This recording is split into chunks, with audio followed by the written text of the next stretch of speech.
They told him to stop dancing. He answered by scoring the winning goal in a Champions League final and dancing on the biggest stage in Europe. Vinicius Jr.'s story starts far from grand arenas, in São Gonçalo, across the bay from Rio.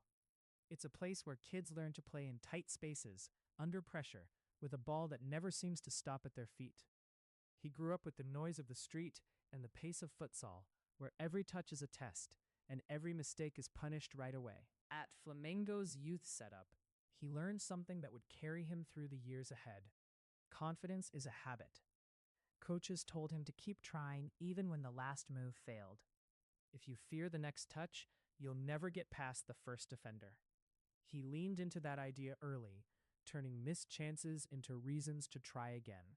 By 16, he was on the field with Flamengo's first team, a lean teenager with a fearless dribble and a grin that said he loved the noise. The crowds in Rio took to him, then challenged him, as all big crowds do. And when Real Madrid came calling with a record fee for someone so young, the weight of expectation fell on his shoulders before he'd even turned 18. Madrid is not a place that waits kindly.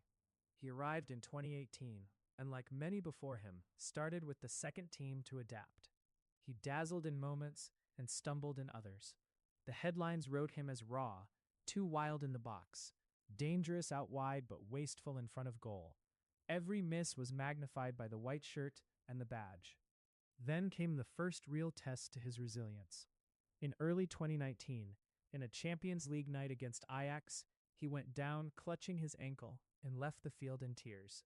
The ligament injury cost him months and his first call-up to the national team. For a teenager far from home, that could have been a slow unraveling. He worked quietly, learned the language better, studied film, and came back into a team that was always shifting around him. Under Zinedine Zidane, he had one of those moments players dream of. A goal in El Clasico at the Bernabeu in 2020 that broke the game open. It didn't erase every doubt, but it planted something firm proof that on the hardest days he could still decide a match. Even so, the criticism didn't fade. He'd surge past two men and then slice a shot wide. He'd lift the crowd with a run and then draw their sighs with a finish. That's where his temperament started to matter more than his technique. He kept asking for the ball. He kept running at defenders. He kept trusting the work more than the noise. Everything changed with Carlo Ancelotti's return. The message from the coach was simple and steady. Keep your daring, choose your moment. Repetition in training, calmer decisions in the box, and a growing partnership with Karim Benzema turned flashes into a pattern. In 2021-22, he went from a promise to a problem that opponents couldn't solve, not for 90 minutes, not even in extra time. On Europe's biggest nights, his resilience showed in front of millions. Against Manchester City, he took a pass, turned, and ran the length of the pitch to score at the Etihad. In Paris, he slipped behind Liverpool's line and put the ball in the net for the only goal of the final. He celebrated the way he always had, with dance.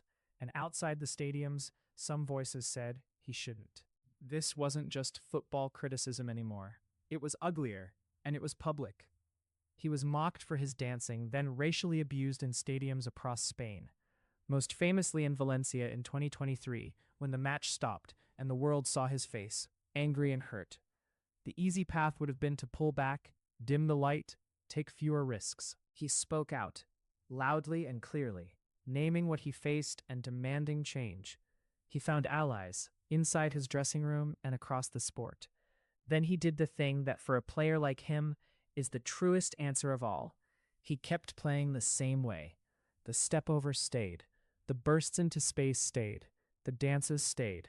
He turned the jeers into a metronome and kept his rhythm. Resilience isn't just absorbing blows. It's choosing your response. For Vinícius, that meant learning from misses without fearing the next shot, greeting whistles with the ball at his feet, and letting pressure refine his instincts rather than freeze them. Madrid's standards never changed, but he grew into them, season by season, game by game.